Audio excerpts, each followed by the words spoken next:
नमस्कार। वैदिक काल से लगाकर 21वीं शताब्दी के वर्तमान वर्ष तक संस्कृत साहित्य के सुदीर्घ इतिहास में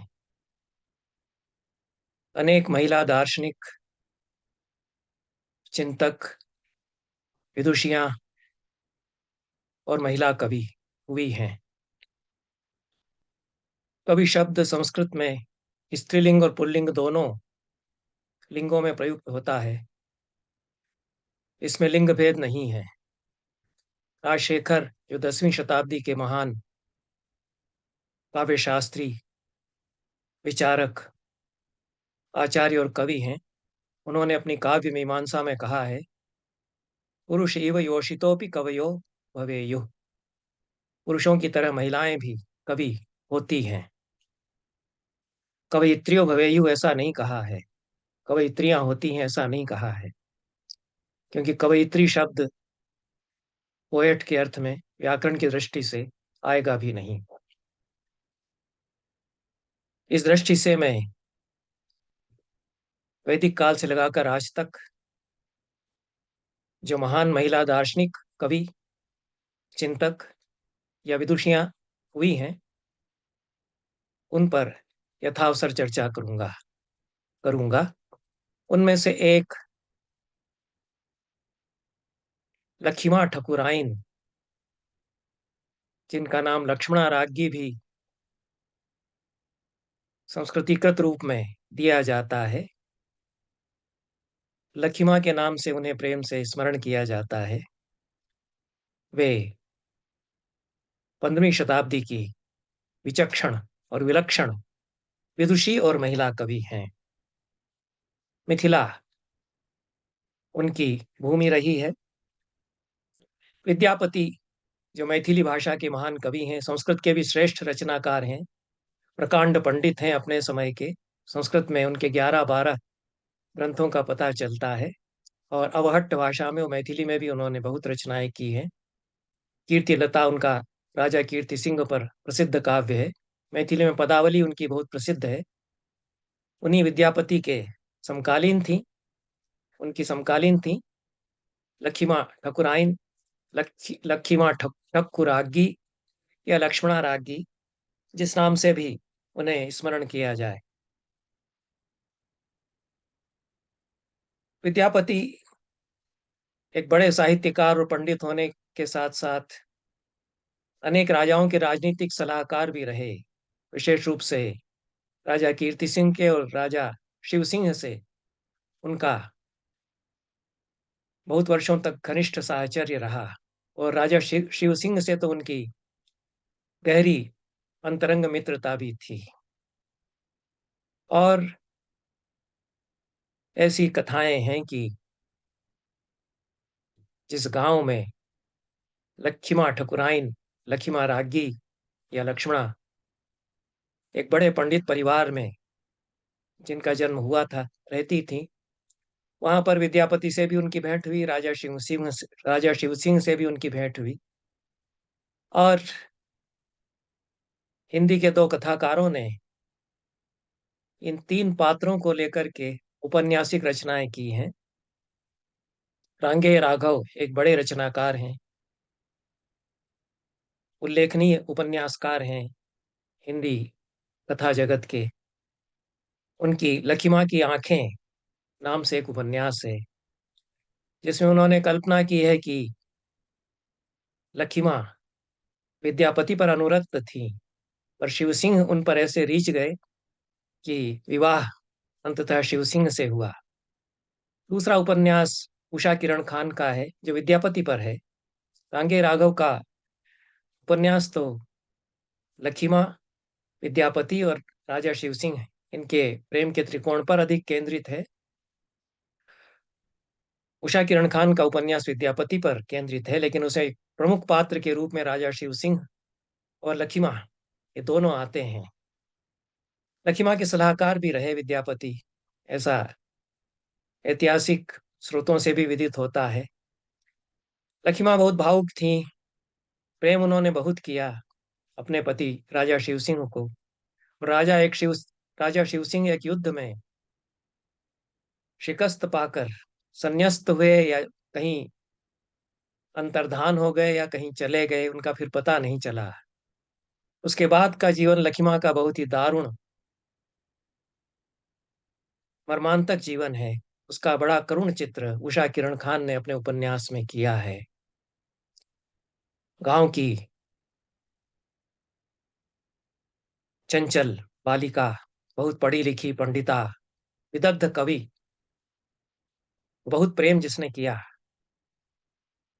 उसके जीवन का अंत तपस्या करते हुए हुआ, तपस्विनी की तरह हुआ, और उसी तरह वो समा गई अपने पति की स्मृति संजोए हुए अनंत में। कुछ इस प्रकार का कदाचित उनका जीवन रहा है। मैं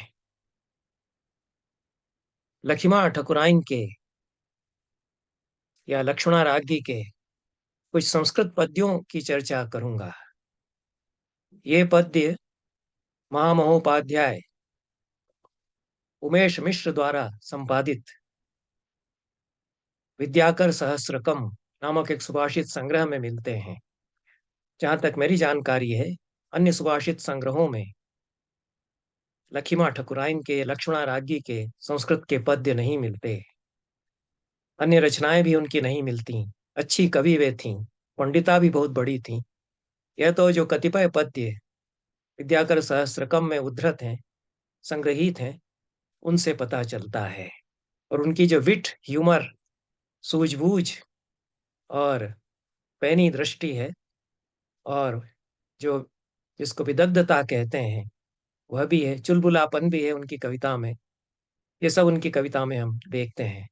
मैं कुल तीन ही पद्य उनके उद्धृत करते हुए उन पर बात करूंगा।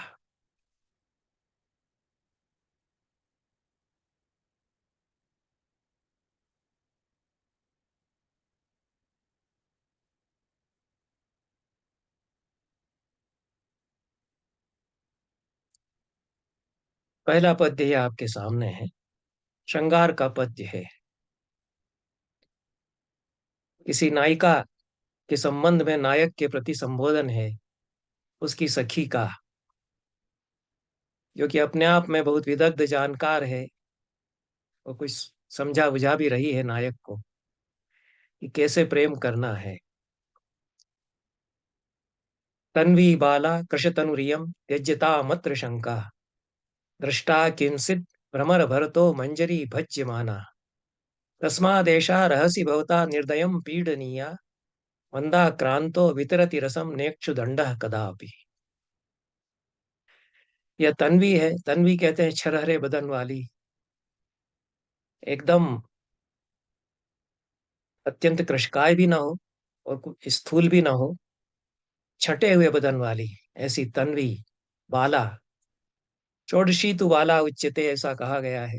षोडशी नायिका, अधिक उम्र की जो नहीं है, 16 17 18 तक भी बाला मानी जाती है, तो ऐसी यह नायिका है। कृश तनुरियम त्यज्यता मत्र शंका, ये बहुत दुबली पतली है, ऐसी शंका मत करो। बहुत नाजुक सुकुमार है, इसके साथ में कुछ ज्यादा शक्ति का प्रयोग करेंगे तो यह अच्छा नहीं होगा, ऐसा मत सोचो। कहती है कि दृष्टा किंचित भ्रमर भरतो मंजरी भज्यमाना। दूसरी पंक्ति में, क्या भ्रमर के भार से, भौरे के भार से मंजरी डाल से टूट कर गिर गई हो, ऐसा क्या कभी तुमने देखा। ये बड़ी रसिकता के साथ कथन किया गया है। भ्रमर तो वैसे ही रसिक का प्रतीक है, तो मंजरी नायिका का प्रतीक है। यह दृष्टांत भी दिया गया है, और दृष्टांत अलंकार भी माना जा सकता है। तस्मादेशा रहसि भवता निर्दयम पीडनीया, इसलिए जब एकांत में इससे मिलन करो तो निर्दय होकर के इसको पीड़ित कर सकते हो, ऐसा कहती है। प्रेम लीला में इसके ऊपर दया करते हुए इसके साथ सलूक करने की आवश्यकता नहीं है, या इसी तरह की है, चाहती ही है कि निर्दय पीड़ित किया जाए। मंदाक्रांतो वितरति रसम नेक्षुदंड कदापि। मंदाक्रांता भी पाठ मिलता है, हमने इक्षुदंड का विशेषण मान करके मंदाक्रांतो कर दिया है। तो मंदाक्रांतो वितरति रसम नेक्षुदंड कदापि। इक्षुदंड जो है बहुत धीरे धीरे दबाया जाए तो उससे रस नहीं छूटता है। ईख की जो जो गन्ना है, इक्षुदंड, उसको तो बहुत यंत्र में ही पीसा जाता है, कुचला जाता है, तभी वह रस छोड़ता है। तो जितना ही निर्दय इसको तुम पीड़ित करोगे उतना ही रस, आनंद इसको भी तुमको भी मिलेगा। यह प्रेम लीला की दृष्टि से बताती है। मंदाक्रांता छंद इसमें है। मंदाक्रांता विशेष प्रिय था कवि लक्की माँ को, ऐसा प्रतीत होता है, क्योंकि और भी छंद उनके मंदाक्रांता में मिलते हैं। प्रेम और श्रृंगार के लिए भी, यद्यपि विरह वेदना के लिए यह उचित माना जाता है, लेकिन भावपूर्ण छंद यह है, प्रेम के भावों की अभिव्यक्ति के लिए। तो यह कोई बहुत जानकार समझदार नायिका नायक को समझाती है। दूसरा पद्य है, यह शार्दूल विक्रीडित विक्रीडित छंद में है, शार्दूल विक्रीडित। और इसमें तो कुछ अभूतपूर्व पांडित्य लखीमा ठकुराइन ने अपना प्रदर्शित कर दिया है। अच्छे पंडित परिवार से वे आई थी, कई शास्त्रों की जानकार थी। तो यह जो एक संस्कृत में शास्त्र काव्य या काव्य शास्त्र काव्य की कोटियां बनती हैं, कि कविता में शास्त्र भी आ जाता है, और जो शास्त्र को जानकार है वही फिर कविता के रस को समझ सकेगा। यह भी किसी नायक के प्रति नायिका की ओर से नायिका की स्थिति बताते हुए उसकी दूती का संदेशहारी का कथन है। आक्रांता दशमध्वजस्य गतिना सम्मूर्छिता निर्जले सूर्यत्वादशवद्वितीय गतिमन् एकादशाभस्तनी सा षष्ठी कटिपञ्चमी च नवमभ्रू सप्तमी वर्जिता प्राप्नोत्यष्टम वेदनां त्वमधुना पूर्णम तृतीयो भव।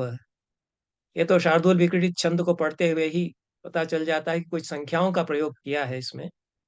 दशम, द्वादश, षष्ठी, नवम, पंचमी, अष्टम और तृतीय, ये संख्यावाचक शब्दों का प्रयोग किया है। थोड़ा सा ध्यान से पढ़ने पर समझ में आ जाता है कि ज्योतिष से संबंधित है, और ज्योतिष की जो 12 राशियां हैं उनकी संख्याएं ये हैं। उन 12 राशियों का अंक उस शब्द के साथ जोड़ करके अर्थ निकालेंगे तो अर्थ समझ में आएगा। जिसको ज्योतिष की 12 राशियों के नाम और उनका क्रम, कि पहली कौन सी दूसरी कौन सी, ये क्रम याद नहीं है तो संख्या फिर नहीं उसमें समझ पाएगा कि किस संख्या का बोध कराना है। तो मेष, वृषभ, मिथुन, कर्क, सिंह, कन्या, तुला, वृश्चिक, धनु, मकर, कुंभ, मीन, ये जो 12 राशियां हैं, इनकी संख्या पहली दूसरी तीसरी जो क्रम है उसको इसमें लगाते हुए अर्थ विन्यस्त करते हुए अर्थ निकालेंगे, तब श्रृंगार का पूरा अर्थ भी आ जाएगा। ऐसा इन्होंने खेल क्यों किया है, या ऐसी बाजीगरी क्यों की है, शास्त्र का प्रदर्शन क्यों किया है? क्योंकि जो नायक है वह बहुत बड़ा पंडित है, प्रेमी भी है, और संदेश थोड़ा गोपनीय ढंग से देना है, बाकी लोग न समझ सके। वह ज्योतिष का पंडित है तो वह समझ सकता है कि क्या बात कही जा रही है, तो वह तो तुरंत समझ जाएगा। तो आक्रांता दशम ध्वजस्य गतिना सम्मूर्छिता निर्जले। दशम ध्वज, दशम जो है राशि मकर राशि है, तो मकर ध्वज होगा। मकर ध्वज है कामदेव, तो कामदेव की गति से वह आक्रांत है, कामदेव ने उसके ऊपर आक्रमण कर दिया है। सम्मूर्छिता निर्जले, मूर्छित हो पड़ती है, पानी तक नहीं, ऐसा उसके लिए है। और तूर्य द्वादशवत द्वितीय गतिमन, द्वादश मीन राशि है, तो मीन की मछली की तरह निर्जले, इसका अन्वय अगली पंक्ति से होगा। निर्जले तूर्य द्वादशवत, बिना पानी के मछली की तरह वह तड़पती है। ऐसा निर्जल में द्वादश राशि जिसकी है वह प्राणी अर्थात मछली उसकी तरह उसकी गति है। द्वितीय गतिमान, द्वितीय है वृषभ, तो वृषभ की तरह गति वाली, वृषभ की तरह मस्तानी चाल वाली वह है, मंद मंथर गति वाली है। एकादशाभस्तनी, एकादश राशि में जो वस्तु है उसके सदृश वक्षस्थल वाली वह है। एकादश राशि कुंभ है, कुंभस्तनी वह है, कुंभ सदृश वक्षस्थल वाली वह है। सा षष्ठी, षष्ठी राशि कन्या, तो षष्ठी का मतलब कन्या होगा, सा षष्ठी मतलब वह कन्या। कटि पंचमी, सिंह के सदृश कटी वाली, सिंह की कटी पतली मानी जाती है, होती ही है। वक्षस्थल जितना ही प्रशस्त विशाल होता है उतनी ही कटी उसकी पतली होती है।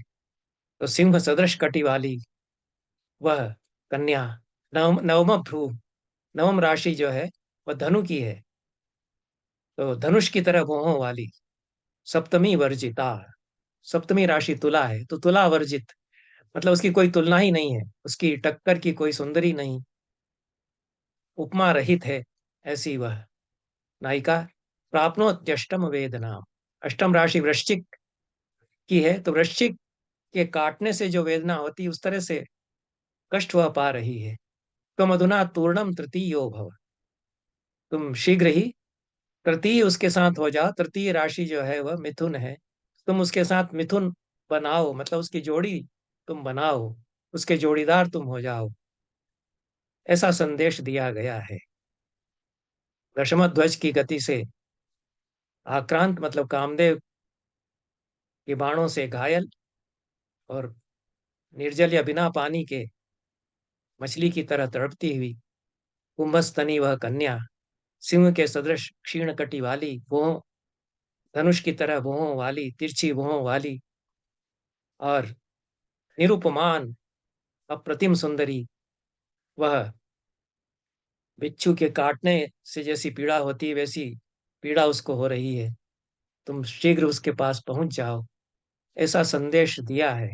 लेकिन कितने शास्त्रीय ढंग से दिया है कि समझदार ही समझ पाएगा, जिसके लिए संदेश है वही समझ पाएगा।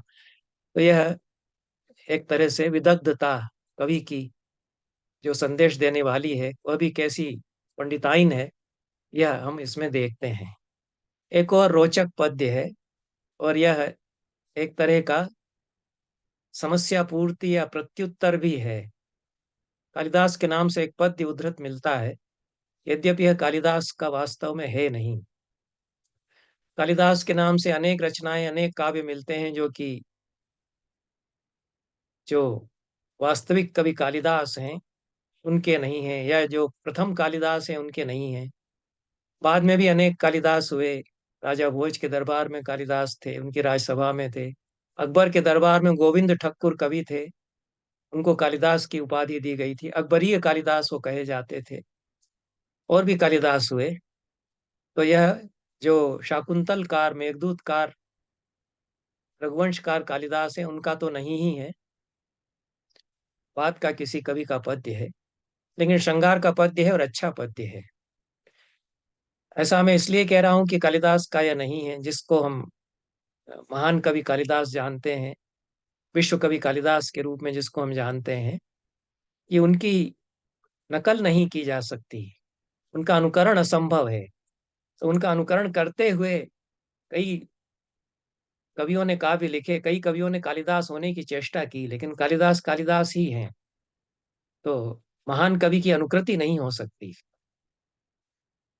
लेकिन पद्य अच्छा बनाया है, और श्रृंगार का पद्य है।